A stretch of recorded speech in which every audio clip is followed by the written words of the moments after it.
Well,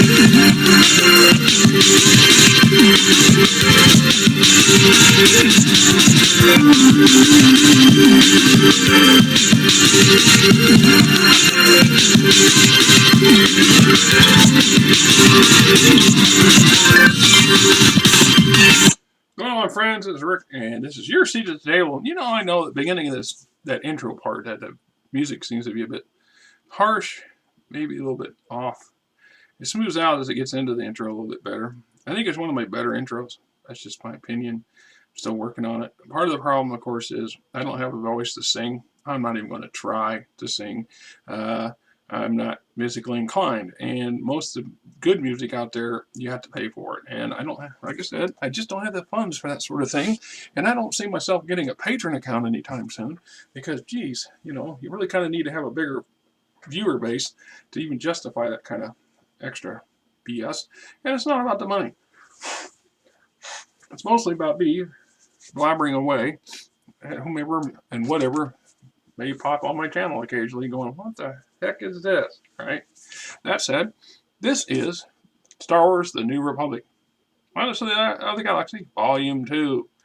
Alright? Volume 2. Let's see what we got here. Huh? Yeah. I paid $13 for that. 1992. One of the things first strikes me about this one is this is a collection of planetary systems and well, mostly aliens, but a few humans, that are very different than the average Star Wars person, if you will. I think there was an attempt to show just how diverse the Star Wars universe is, the Star Wars galaxy is. So we'll look at that as we go. So, introduction towards the unknown. The galaxy is a huge place. Right? It's important there because it's huge. You just don't understand how big it is. You think you do, but you're wrong. For every planet we have read about or seen, there are hundreds that have gone unnoticed. Even the Empire, which once ruled the galaxy, overlooked countless worlds that lay within its jurisdiction. Who knows what pearls and rewards are waiting to be found on such planets, etc., etc. Right? So you leap right into it. Not much we into it. We got Algara 2, and let's see what's so special about Algara 2. Is the words nightmare bureaucracy immediately springs to mind for the most free traders when the planet Algara is mentioned. Algara has rules and regulations and forms of governing every conceivable thing and activity on the planet. You went to the bathroom? Did you follow the proper form? Did you flush it? That's the Second Amendment to that form. What did you flush down? Right? Right.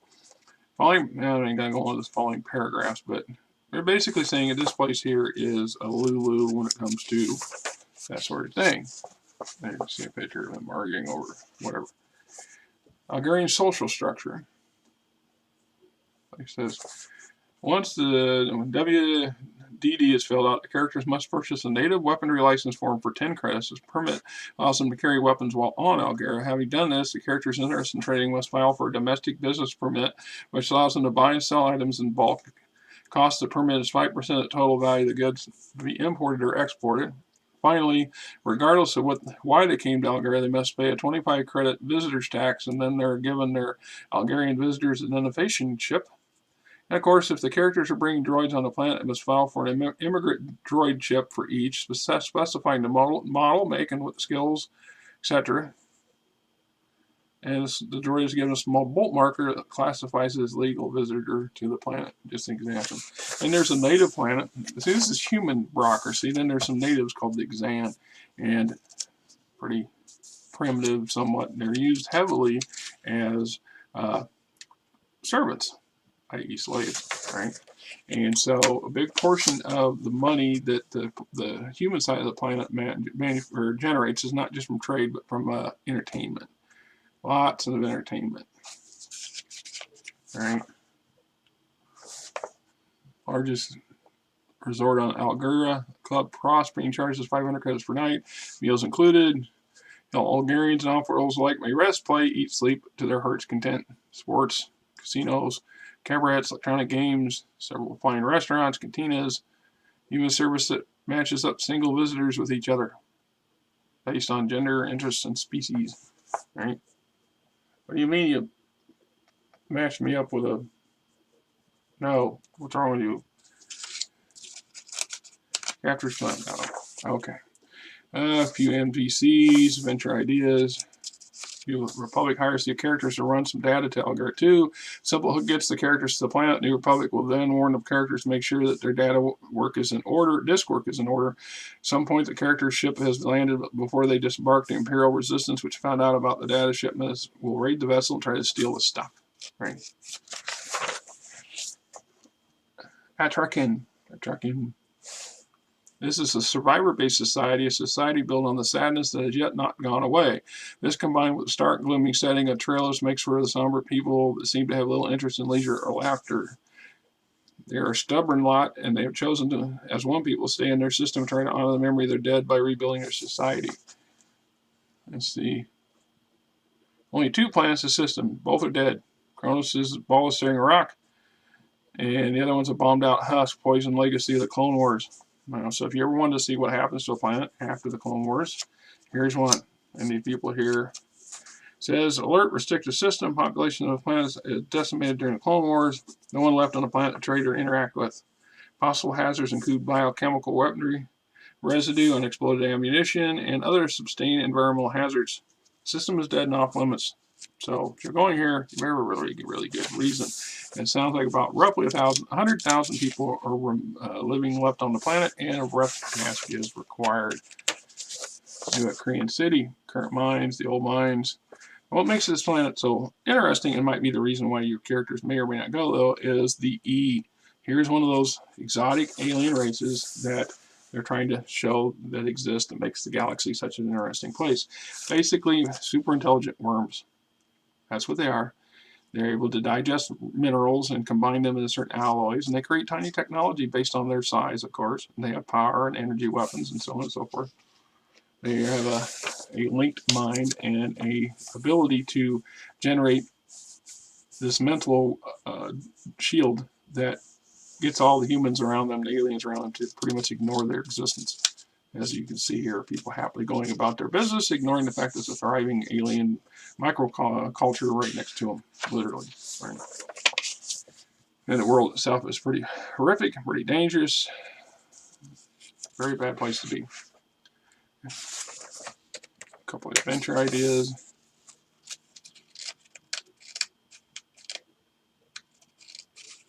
An adventure idea: the realm will truly offbeat. The E approaches the party in the cantina. Perhaps after the party is drunk too much, and asks them to take it to the moon Trilos in the Catalan system. For payment, the E can give the character 5,000 credits worth of pure metals, but can only pay this price once it gets back to Trilos. Seems that the free trader who visited Trilos wound up with an E in his spacesuit. The curious E wants to see what happened out there, but has seen enough and would like to go home. What could make this adventure even more unusual is having a horde of half-drunk aliens who love worms as delicacy, or for putting in their drinks. Notice the E talking to the character. The drunken aliens will give chase to the characters, demanding the worm. Of course, the aliens have their own ship too, or ships. Yeah. Like I said, Kurosi 12. 300 years ago, the sun was an orange star, reached this point where it consumed most of its hydrogen and began to an unusually rapid expansion. That's not good. Kurosites are a bipedal race, 1.5 meters tall and very thin, usually long necks. Yeah, it goes on about some more information on the star. Gentle, benevolent race. Very top-notch medical care and high-end medical abilities.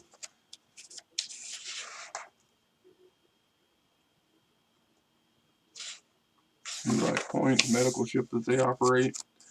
They're a New Republic outpost. Adventure idea. New Republic soldiers being treated on the sudden restoration have begun dying, all from apparent natural causes. The characters are asked to go undercover on the ship and discover the truth. Once there, they find to their shock not one of the Karosite physicians has been blackmailed by the Empire into acting as their agent. No, to their shock, that one of the Carasite physicians are working as an agent for the Empire. All right. Ergeshui,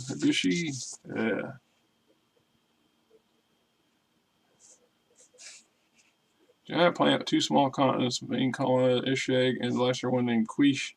Few permanent islands due to harsh tides. Yeah. That's the native aliens. See just how unique and different they are. They do have some technology, including biotechnology, because they grow their own ships. This is a local native grown ship. And that's their interior. Really mucky. Really mucky. Communal pool, traveling from the creatures of the planet, adventure ideas. Imperial agents have been smuggled into the swamps in order to carry out a deadly research project in an effort to breed a larger, more vicious version of the Nemat. It is believed that such a swarm of such creatures would be sufficient to drive away the humans staffing the New Republic embassy and leave the planet wide open for Imperial takeover, after, of course, the bugs were eradicated by an aerial spray. Such a scheme, if successful, would result in the enslavement of the Ergeshui and the destruction of their fragile ecosystem. The characters must find a way to stop the Imperial scientists before their experiments go too far. Lots of adventure ideas on the Muck planet. Right. Fyodos.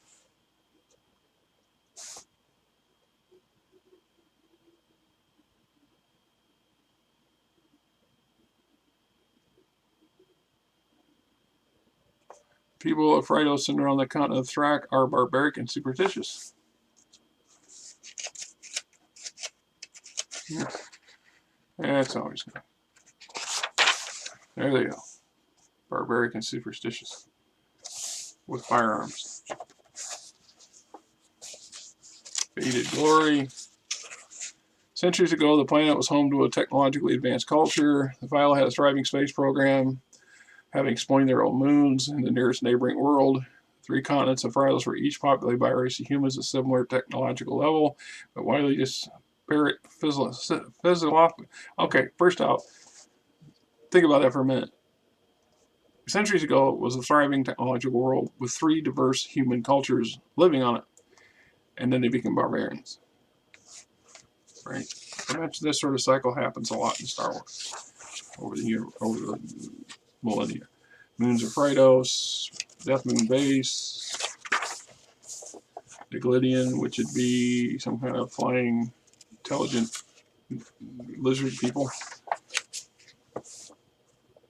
The adventure idea. A free trader who landed by accident on Fyodos has been imprisoned for attempting to sell a blaster pistol to a native, and plans are moving ahead for his execution. What makes the situation even more dire is the man carries information value to the New Republic. Characters must find a way to extradite the free trader from a situation, either by negotiating or breaking him out of the crude Fyodai prison. Not like a good prison breakout. Come on, that'll be fun. Right? Yeah, we've all done that one at least once. Gacerian. It's a hot desert planet with 2 main continents. Gacerian system, 6 planets in the system, 1 terrestrial planet, 4 from the sun, high tech, near human civilization. Music and leisure are largest industries, high demand for luxury goods and foodstuffs, possible Imperial presence in the system. Please take some time to learn the social customs of the Gacerians during your stay. It will show good manners. By all means, show good manners. Don't be going around tearing their arms off and stuff. There's a Gacerian. Right. Gacerian society, the gem mines, temporary Imperial base. Variant of the previous idea, several prominent figures in New Republic politics and industry have disappeared in recent weeks. They were last seen at Harmonia's Posh's Hotel. What has happened to these important guests has been kidnapped from their rooms and sent to the moon base. To add to the drama, Star Destroyers do insist them to pick them up and take them to the heart of Imperial space. Korbin. System contains a large number of planets, most of them little used to starfarers. Only the 3rd, 4th, and 5th planets can sustain life. Says here, Traveler's Advisory. The Arctic system is not under any political jurisdiction. Anarchy reigns on Korbin. Proceed at your own risk. Yeah, it's a perfect place to go. It'd be a good place to have a vacation. All right, last call, Pleasant City, of course. Jedi Knights, the Force, and Korbins.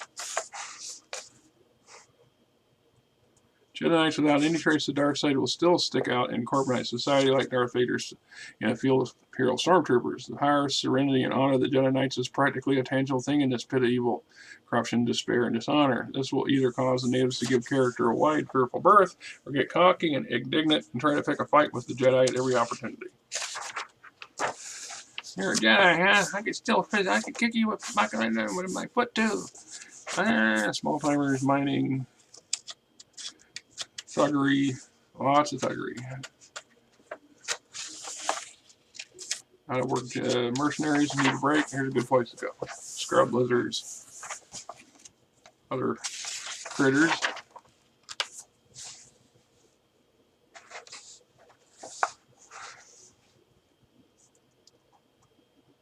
Okay, so here's an adventure idea. Well, in Korbin, the characters are approached by Dimmler Ben's men and told that he has a business proposition for them. As his plantation, Ben tells the characters he wants them to capture 2 scrub lizards since he wishes to have them as trained attack animals. Being a generous man, he will pay each character 2,500 credits for each lizard capture. That's 5,000 credits. And lizards must be some doohickey to capture. He does not have cages and nets, so the characters are going to have to make it do with what they have, or can purchase them in Pleasant City. He mentions the best place to look is the last call. In the valley, the characters will find the scrub lizards all right. They will also find a gang members disposing of the bodies of some of their rivals, who will then be disposed to attack the characters, so they can't tell anyone what they saw. And they might just go ahead and attack the scrub lizards too, just for good measure. After all, no witnesses is the best call. Zelos 2.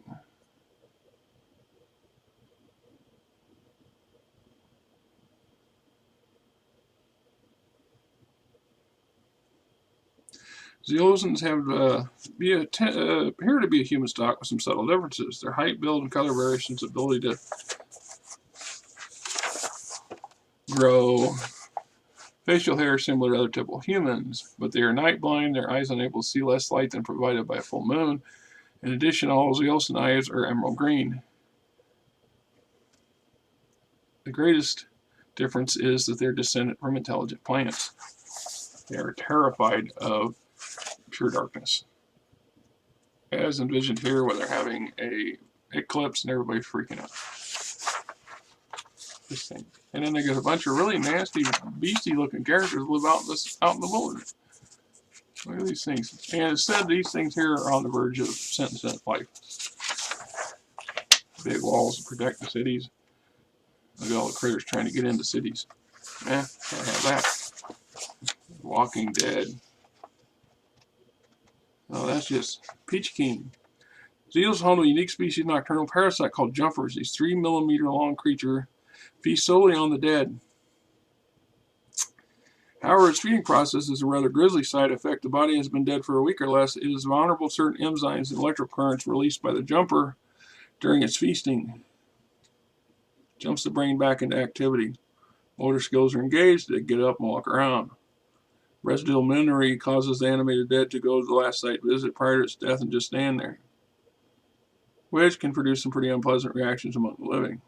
Effects last for 1D hours, after which the jumper leaves his body, having taken everything it can. Then the empty body just collapses. Must be stressed, these so-called revived dead are automatons. There's no consciousness, no functioning, it's all reflex. Right? And in and of itself would make it for an interesting moment, for at least a stopover, just for a larf, if nothing else. So there you have it. Planets of the Galaxy, Volume 2. Get it while it's still hot.